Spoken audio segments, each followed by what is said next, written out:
let's talk about the Boston Celtics slump, as some are calling it. Maybe the Celtics don't seem as dominant as they did this time last year, but now you've got fans out there that are saying the Celtics are in a slump. Maybe some players aren't playing as hard as they normally are. Maybe the team doesn't seem like they're playing all together. Well, we're going to break that down here on Celtics Today by Chat Sports. Thank you guys so much for choosing this channel to get all of your latest news and rumors on the Boston Celtics. And I'll be honest, I don't know if I'd call it a slump, but they're definitely looking a little bit iffy in terms of they look as dominant as they did last year. But we're going to go on ahead and break that down here right now. Before I jump into that, let me go on ahead and ask you guys real quick to do me a solid and hit that subscriber button. I have enjoyed getting to know all 42,000 of you guys on our watch parties and our comment section and our videos. So if you guys want to be a part of this family and you guys also think the Boston Celtics may be in a slump, go on ahead, hit that sub button for me. I promise you guys are not going to regret it. We do go live for most Boston Celtics games, and we definitely are going to go live for the playoffs this year once again to see if Boston can run it back. Let's go ahead and start with the slump of the backcourt. We know that we have an all-defensive NBA backcourt in Jrue Holiday and Derrick White, but now a lot of people are commenting on the offensive efforts coming from White and Holiday. So my first question is, do we call this a slump? Because the numbers that I'm seeing that they're producing, maybe not every single night, but definitely on average, doesn't scream slump to me. Slump to me looks like Aaron Judge in the playoffs where it's strikeout, strikeout, strikeout, home run, and then 9 more strikeouts. That's kind of a slump. But for Derrick White and Jrue Holiday, which keep in mind, they both have had their fair share of injuries throughout the first 30 games of the season, I'm not sure if I would look at the stats that Derrick White has been averaging and immediately look at this and be like, my gosh, this is 110% a slump. 17 points a game, nearly 5 rebounds per game. He's shooting 45% from the field and then 39% from the three-point line. What are we talking about? Why are people out here saying Derrick White is in a slump? These numbers are, if not better than what he was producing this time last year. Yeah, sure, he's missed a couple of threes during some games. He's also had late resurgences in the fourth quarter to help the Boston Celtics come back and help them win games. So overall, no. Derrick White is not in a slump. He's playing perfectly fine. He's actually playing adequate to what he averages year in and year out. If anything, he's the one that's been most consistent. So why all of a sudden are people like Derrick White's in a slump when they look at those numbers? Well, over the last 9-10 games, yeah, he has started to drop off in terms of his average. So overall, no, Derrick White isn't in a slump, but the last 9 games could start to point towards a little bit of, not a slump, but I guess just regressing as we're getting closer to possible NBA All-Star nod that he'll be looking for. 37% from the field and 32% from the three-point line. That is why people are now starting to point their fingers saying, is he okay? Why can't Derrick White make these shots?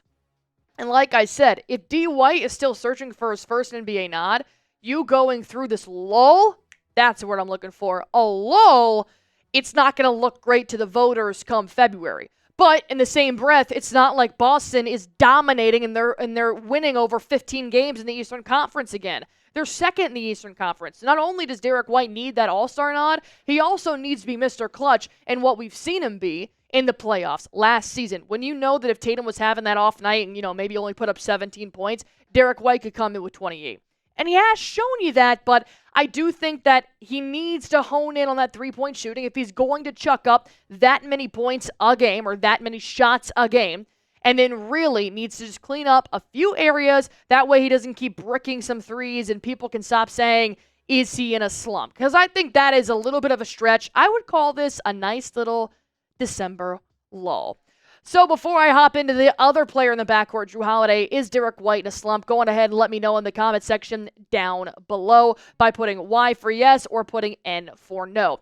And like I said, the backcourt does have more than one person that's in there. So let's talk about Jrue Holiday. Holiday has been dealing with injuries off and on throughout this NBA season so far, which is a little bit depressing because you don't want Jrue Holiday to be hurt. But I've seen that his offensive production while his numbers look fine, it definitely looks like he's lacking confidence in his shot. Who was once the best three-point shooter from the corner is now not so hot from the three-point line. The last 8 games, since we looked at Derrick White's last 9 games, the last 8 games, Jrue Holiday's looked even worse from the three-point line. 29%, 42% from the field, which isn't bad. 3.3 rebounds, but he is still averaging 12.5 points per game, which is right about where his season average does lie. But the three-point shot, it's definitely not there, especially from that corner spot where he has been so dominant. I mean, there was nothing I felt more confident in with this Boston Celtics team than having a Jrue Holiday wide open in the corner. But his injury could be plaguing that. He could be playing through a lot more than he is hinting at. We know that a lot of athletes will do that, and the minute the game's over, they go right back in the ice tub, and they try to get ready for the back-to-back game or the every other game. So there could be a lot of things that are happening right now with Jrue Holiday, so we're just going to have to wait and see what happens with that backcourt. But what's happening with the entire roster? You can't look at this team and tell me they had the same grit. Tell me they had that same oomph that they had last year that we knew in the back of our minds nobody could touch us. It seems like people are starting to point out one specific player. Brown's not driving enough. He sucks from the free throw line. Jason Tatum isn't making a triple-double every night. Derrick White can't make a three. He's bricking threes. You're trying to pinpoint an accuracy amongst the players, when in reality, I just think the team needs to mesh a little bit better together. But I'm getting ahead of myself. Before I hop into that, let me go ahead and tell you guys real quick about our sponsor here on today's show. And, of course, I'm talking about the #1 daily fantasy sports app in America, Prize Picks. If you guys haven't played Prize Picks yet, I highly suggest doing so. It is the easiest part of my day. All you guys have to do is just pick more or less on a player's projected stats, and you can win up to 1,000 times your money with as little as you guys decide. Just a minimum 2 players, a maximum 6 players, and not to mention make your holidays bigger and brighter with Prize Picks, the best place to get real money action while watching your favorite sports. Prize Picks now offers MasterCard for quick and easy deposits into your account this holiday season. And Prize Picks is offering promotions every single week all year long. I love Taco Tuesday. They give you guys a nice little 20% off a player's projected stats to help you win. And every Friday is Flex Friday. Win or your money back up to $20 guaranteed. Not to mention Prize Picks puts their members first. So all withdrawals are fast, safe, and secure. When my picks hit, I can get my money in as quick as 15 minutes. If you guys want to go on ahead and test out your skills, go on ahead and download the Prize Picks app. Use promo code CLNS. It'll give you guys $50 instantly when you play your first $5 lineup. Download the Prize Picks app. Use promo code CLNS. It'll give you guys $50 instantly when you play your first $5 lineup. Prize Picks. Run your game. Jrue Holiday and Derrick White are not in a slump. If anybody's in a slump, it's the entire Boston Celtics roster. When I watched them lose the Orlando Magic after having a 15-point lead by halftime, you saw Cole Anthony, Anthony Black, Jalen Suggs, Goga. You saw all of those players have this fire under their asses that helped push them to win that ball game. That and a couple of made 3-point shots, but ultimately they had that drive. They want to take down the best team in the NBA. Everybody does. But what Boston's missing is that competitor, that next team to reach. They're trying to outscore all of their opponents from one simple thing, and it's from downtown. And normally that works for Boston. It really does. It works more for Boston than it does any other team in the NBA. But right now, with a mix of just chucking up threes, hoping they fall, not taking strategic shots, mix that in with just coming out flat, whether it's to start the ball game or at halftime, it's going to cause for a recipe for disaster. Joe Mazzulla said we're playing inconsistent basketball, so we've got to be better at both ends of the floor. Got to be more consistent at the both ends of the floor. And I couldn't agree more than that. Joe Mazzulla is a very, very smart guy. But with comes Joe Mazzulla, you come Mazzulla ball, which is shooting the most efficient shot, which for the Boston Celtics mainly is the three-point shot. And you'll see that 20 seconds left in the shot clock. They're chucking up a three in double coverage. You'll see in fast breaks. They're going to stop at the three-point line and take a shot. when they could go for drive for a layup. It's one of those things where it's normally worked for Boston, but now you're starting to see the downfall. Boston is 16th in the NBA in three-point percentage, making 36% of their threes night in and night out. That wasn't the same number last year. The same number, Boston was shooting more efficiently from the three-point line. They were also taking less three-point shots. So, come to think of it, since December 1st, Boston has been one of the worst three-point shooting team with 33%, which is 22nd in the NBA. Yeah, there's about 10 teams behind him that are shooting worse than they are, or I'm not good at math, 8 teams behind them.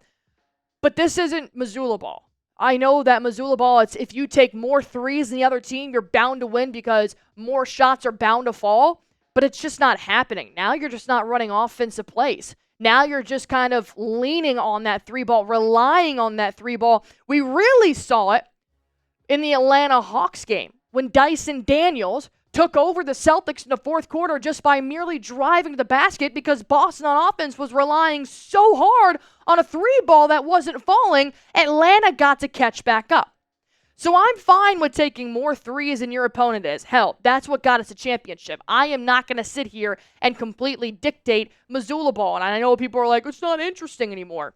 It's the name of the game now. Look, thank Steph Curry. Thank the new generation. This is how Boston and the NBA plays.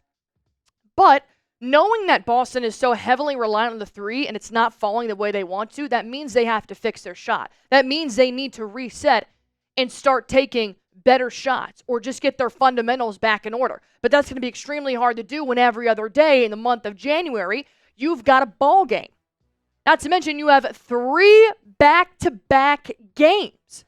That's going to be extremely tough for Boston to get in any type of practice when they've got a very tough January coming up. That's not going to leave a lot of room for Boston to be able to relax and reset. There is no 4-game stretch. If anything, the stretch they just had was what they really needed when they had 4 or 5 days off.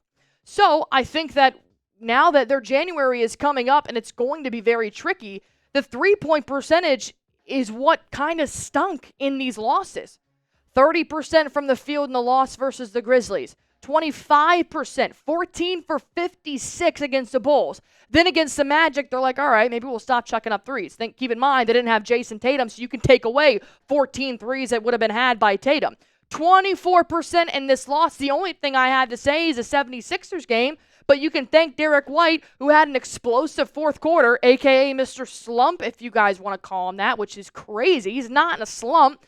The offense is inconsistent. You just heard Joe Mazzulla say that they need to be better. They're not playing up to the standard that they typically hold themselves at. And it's not just Joe Mazzulla. When the captain speaks, you listen. Jason Tatum, we've got to be better. It's still a long season. Nobody's panicking. We've got to navigate the emotional roller coaster of the NBA season. It feels a lot worse than it actually is. We're not panicking or anything.